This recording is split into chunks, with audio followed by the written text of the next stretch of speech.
Wow. So I think based sort of where you started talking before the movie, Charlie, I think I'd love to find out, like, how did this all come to be? We're sort of in COVID. You're thinking, you're talking about an idea. Maybe sort of walk us through how this.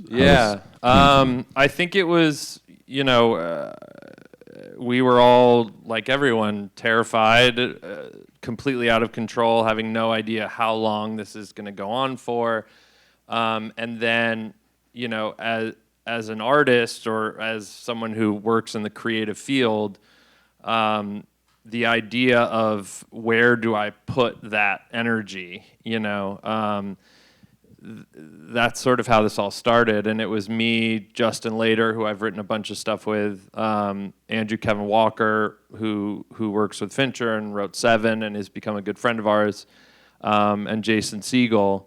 We all got on a Zoom. I think it was like 2 months into the pandemic, and it was more of like a check-in, like, how you guys doing kind of thing. And then Jason came up with the idea, and he was like, why don't we just go shoot a movie and contain it and write it for one location. And I had made a film called The One I Love, which was my first film, in a very similar way, which is start with a location and reverse engineer a story to fit a space.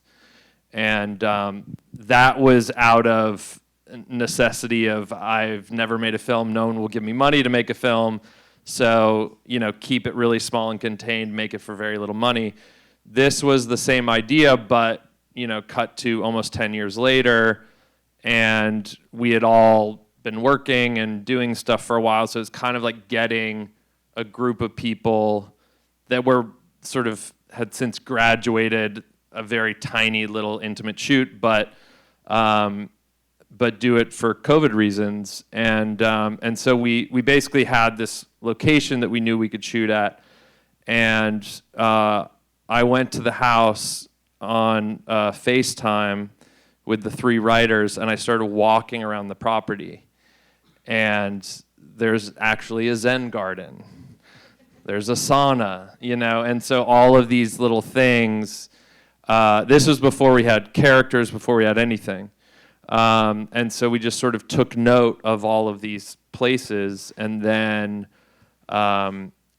we started to kind of come up with the story we wanted to tell, the themes, who the characters were, and what was cool about that was Jason, who's kind of started early on it, he could weigh in as to what kind of character he wanted to play. And he's obviously known for incredible work in comedy. He's done great dramatic work as well, but this was like he hadn't played a character like this, so he weighed in heavily on that.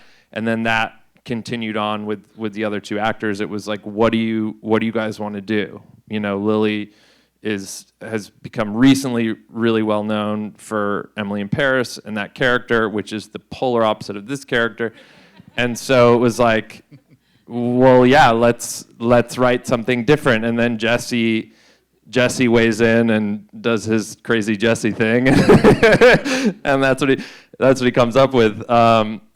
Real fast, this is a long-winded answer, but the sort of spirit of the whole thing was, group of friends getting together to make something, and Jesse called me. This was like a week before shooting, and it was like 7 a.m. and he was really serious in tone, and I was like, oh my God, like, is he going to say he can't do the movie or something? And he's like, I've come up with this like really important thing for CEO. And I was like, okay.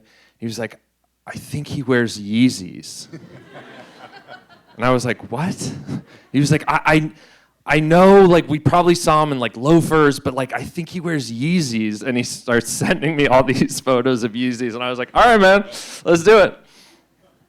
That's really interesting. For Lily, beyond the Yeezys, to me it's interesting. I mean, yeah, speaking of Emily or the Rita Alexander role in Mank, when I'm thinking of this role, it seems like there's so much going on that's like not in like happening. Like everything, especially by the end, what's so interesting is like I want to know so much more about who she is.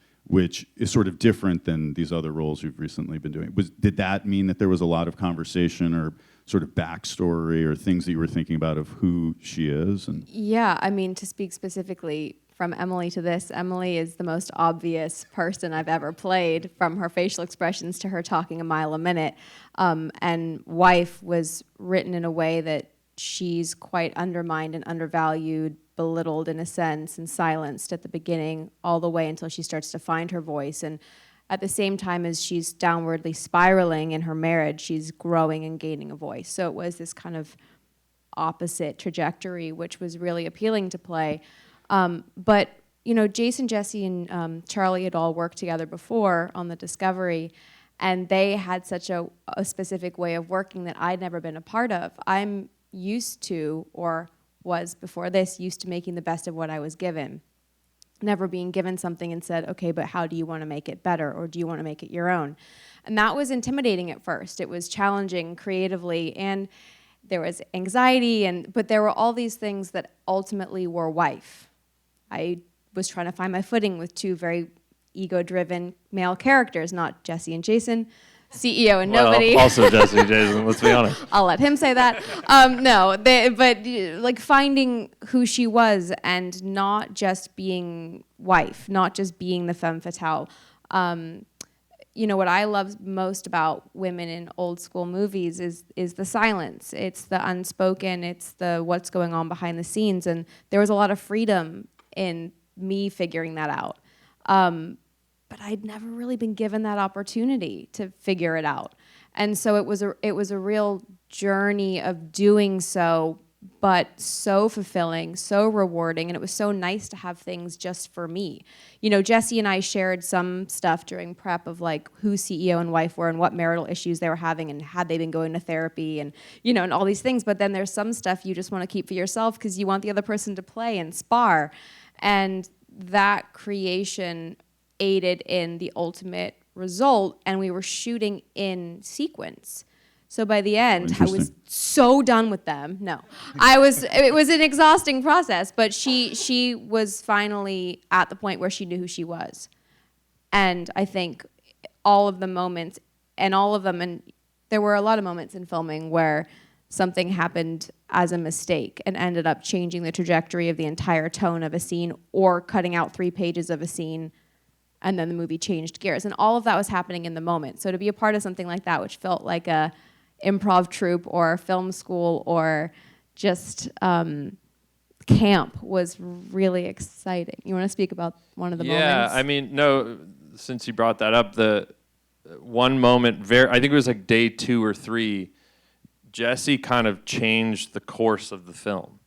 And it was the scene where Jason goes to tie his arms behind his back before he's leaving. Jesse's arguing with him, and then he pulls his hands out. And there was 3 pages after that moment that were written. And what happened was Jason would describe it this way, he knows the camera's not behind, so he can't see, so he's just kind of doing what he thinks looks like as tying Jesse's arms up. And then Jesse was so in the moment and was so annoyed with Jason's character, and he wouldn't let him win, and so he just naturally went like this as a fuck you, you're not doing a good job. And there was like a pause, and then we all started laughing. And this is all on camera, and then I never yelled cut. We all come in and we're all laughing. And then you see Jason and I like looking at each other like, well, it kind of could end there actually. And then we were still laughing, and then we're like, no, actually it should end there. Like those 3 pages, we don't need those pages. And so then we moved dialogue to the next scene, and that's kind of how we continued the rest of the film, you know? And so the spontaneity of what would happen in a scene, depending on what the actors were doing, that was a part of the shoot, you know? It was, and that's why not in tone or style or anything, but like I look at like Cassavetes and what he was doing with his troupe, you know, and you could feel it on screen. They were doing something it was so close knit that they couldn't fail. You know, they were experimenting, doing interesting stuff, and so that after that moment with Jesse, I think it started to fall into that. Okay, well now where are we going each day? Yeah, where are we going? He'd come to set and he'd get out his script and he'd go, so I was thinking about the scene today, and we're like, we're shooting it in 10 minutes. Like every day up until the very last day, we'd be like, oh, what's Jesse gonna do today? I mean, what I'm hearing is kind of an incredible amount of trust and in each other, and also what's kind of interesting to me is I'm watching. I sort of think that the whole movie in some way is sort of playing with what trust is, like whether you trust in a class system or money or a marriage, and so. Also, I have to ask, interested in like your trust in each other, also as a couple, in like making a movie. Did you know you had planned on working together ever? Did this just sort of happen? How was that process for both of you? We were supposed to do a movie that we still haven't done yet, but when we were during the pandemic, when they were Zooming, I would be in the kitchen. I would hear all of this happening on the peripheral, and I knew they were doing something. I was never in the movie. I was the supportive partner who was just hearing about it all. I was very invested in Wife, but never imagined that I would actually be in it up until I spoke to the guys, and then I was in it. But it was, you know, we had always wanted to work together. That was the plan. But it also had to make sense. It had to be the right thing. And I was in love with the story. I was in love with her. I was in love with him, but that's a side note. But we were also at the same time, you know, shooting the movie. We were planning our wedding at the same time, and it was so wonderful. Like I said, it was a new type of filmmaking for me, and so who better to do it with than the person that you trust the most? And a lot of people were like, "What's that going to be like? Is that going to be weird?" And I say this like genuinely. I kept forgetting that it was Charlie. Because that's just the way that he is as a director. He's an actor's director. He cares first and foremost about how the actors feel and if it feels real and it feels grounded and what do you want to say, and he's communicative. He's all the things that you want in a life partner and as a director, as an actor. And so it just made sense. He didn't treat me any differently. He didn't, like, it just all flowed. And then we got to share about it at the end of the day. And one of my best friends was staying with us to help take care of our dog, and at the end of the day, we'd come home, she's like, "Hi, Mom and Dad, how was work?" And all of a sudden, it became that again. But yeah, it was like weirdly easy. Yeah, and I felt like, to me, the thing that terrified me about this film was, you know, protecting her and her character, and where the character ends. Because we, very early on, we sort of knew where we wanted to land. And there's a small runway of success for that to work, you know. For some people it works, for some people it doesn't work.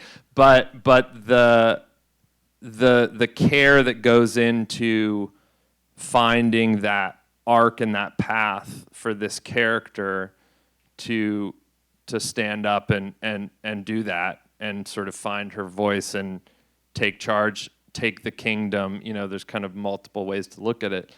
But when that's your partner as well, you know, I wanted this to be seen and people say like, "Oh my God, you know, only Lily could do that for her life partner," you know, like that was because it was really complex and complicated, especially with not a lot of dialogue, so, and not a lot of backstory, and that was something early on where we're like, okay, we're making a movie about characters who don't know each other and are sort of you know, put at arm's length.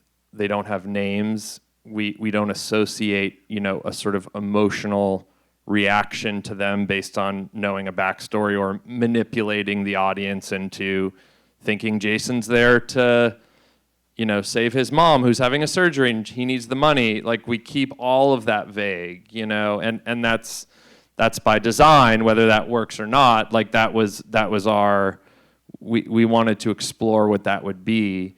And so really you're sort of sitting with these people in a room and learning about who they are with them in real time. And so all of those things add up to a lot of challenges to sort of get to that end. And so I was really, we talked a lot about that. Like that was a lot of the sort of partnership of working together, was like, how do we get to that end? Interesting. The you had mentioned the One I Love, which if you haven't seen is an amazing movie, which you have to think about in some way because these are sort of your house adventure films. And I was thinking that, and then with The Discovery, there's sort of two films that definitely look at the supernatural in some way. And I feel like this film is absolutely not. It's very much here now in this world. And I was just curious, any thoughts of, were you thinking about that? Was that something? Yeah, it's interesting. You know, a lot of people, well, after The One I Love, I started getting sent a lot of sci-fi love stories. And it was interesting because I finally like called up my reps and I was like, I'm not a sci-fi director. Like, I don't know how to do sci-fi. The One I Love was a relationship story about, you know, when we start in relationships, we give the best version of ourselves, and then when the dust settles, who are we? And the way into that, and the way into kind of making that story interesting and something that we haven't seen a million times before, was a sort of sci-fi backdrop, you know? And so I wasn't influenced by sci-fi movies. And so for this, I mean, right away we knew we didn't want to do something supernatural. To me, I looked at this like a play almost, and the sort of like, it's now taken on this thing of like, it's a Hitchcockian thing. Of course, there are nods to stylistic things with the titles in the movie and some of the scenes, but to me, I sort of look at it more in terms of like film noir or sort of Hitchcock. It's more that those films would sit in scenes and just observe characters talking. And nowadays in indie film, and there's incredible films that do this, so I'm not knocking it, but there is a tendency to get emotion by coming in close, you know, and moving around and creating, you know, sort of creating the energy on its own. And films just weren't shot like that back in the day, or most of them. And so I had less influences of like, it's this or it's this Hitchcock film, and just more that time period, the way in which they blocked scenes and how actors would move. I sort of viewed this movie as the thing that I'm going to tackle is blocking. It's all about blocking. And so me and the DP went to the house 3 weeks before, and we just stayed in the house and we just blocked the whole movie. And we're like, this is before where the camera goes, you know. And so that was the focus to me, and then it sort of took on this tone that leaned into, or was a nod to, I think, classic film, and so that was the sort of stylistic choice. But for me, it was all about how the characters move with each other when they're connected or disconnected, and then just how the camera moves or doesn't move with them. Which reminds me of one of my favorite moments of them watching The Three Amigos. And so I was obviously thinking, like, you know, was watching movies a part of this process? Were you both thinking of other movies? Was that, I mean, in terms of? I mean, I had a few that will feel a little random. Random is good. Well, one that isn't so random, but definitely, I think tonally, which is Dog Day Afternoon, which I know was an influence for Jason as well. But the shift in humor and drama and tension, I I mean, that's masterclass. You know, no one's done it better than that. So we looked at that, and then like something like, again, so different, but like Force Majeure, where it's like a simple setup, and then how that then spirals and goes into like a dissection of relationships. And again, that's a ski town, but it feels claustrophobic in sort of one place. And so, Knife in the Water for blocking and for camera stuff. It's like on a sailboat with 3 people. How do you do that? You know? And so for me, it was more that kind of thing, but I wasn't trying to replicate, a movie or a filmmaker. Well, we live in the same household, so I'll say yes to that. Those movies. But then specifically, not necessarily. Well, I watched a couple documentaries on Netflix that were about wealth and obscene wealth, and about who has old money, new money, who shows wealth, who kind of keeps it tucked away. Looking at, this is so like red carpet photos of the wife on the arms of, and kind of really analyzing their smiles, seeing who was happy, who was vacant, who looked like they had more going on, who I wanted to know more of, what they looked like, how they wore their wealth, and then Jesse, recently we were doing press, and he said that he watched something which I was blown away by, because I also love this show, which is so not what Charlie just said, but he watched Below Deck on Bravo.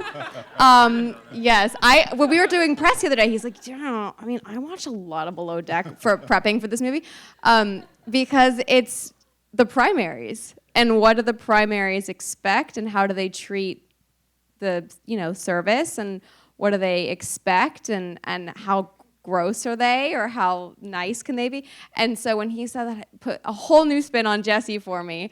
But it was more that kind of a world, I think, for her, because that's where she entered into.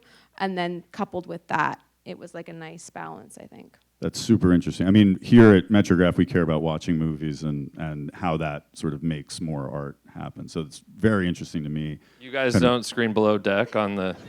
There might be a late screening. Maybe, yeah. We'll weekly on Below Deck screenings. Yeah. And then I think maybe my last question, I love the music here, and I know you've worked with these guys, I think, on all of your films. Yeah. Maybe you could just talk a little bit about, and I feel like this is a slightly different sound than I feel I've heard from them before. Yeah, they do. I mean, they're so talented. They do a lot of like tonal kind of eerie stuff. They do some incredible independent films, and then they do like Ozark and some other big shows and stuff. I think this one was fun for them because they got to really play and sort of go back and look at more classic score, orchestral, big score. And what's great with them is, I was such a shorthand with them, so I think when they saw the film, I think they kind of understood tonally what we were going for. And then I just said, like, go big with it. Like it's small and claustrophobic, but then this place are these like expansive mountains. Even when we're shooting interior, it's like in the background are just these like endless rolling hills, and it's like just outside of their reach, And so I wanted the music to I didn't want it to feel small, and intimate and contained, and what's cool about working with them is you talk more about emotion and feeling, because I'm not someone who's like, I want this stringed, and I don't have that brain. And so, talking about feeling with them and them sort of assigning instruments to certain characters and hinting at sounds early on, especially for wife character, like really subtle stuff. It was really incredible to work with them on this. And then you know, it was funny that opening score with where we're sitting on that shot and it's the titles. They sent me that, and it's when Windfall comes up, there's like this absurdly loud swell. And I think we were together when we first watched it, and I just started hysterically laughing, and I was like, we can't do that. Like, that's like so big. And then I realized, I was like, oh no, that promises that this movie is unexpected. Like, it will go wherever it goes. And so when you feel like you know what it is, it won't be that. And so when that comes on and it's like kind of jarringly loud, I think it hints at that sort of ripple effect later on as the movie shifts and changes in tone. Amazing. Well, congratulations to both of you on a wonderful film. Thanks for having us, you guys. Thank This you is so much. the greatest theater. We're so happy to be here. Please go make some more films. Come back. We'll watch them together. So thank you very much. Thanks, Thank all. you, Thank everyone, you for guys coming. so much. Thanks, guys.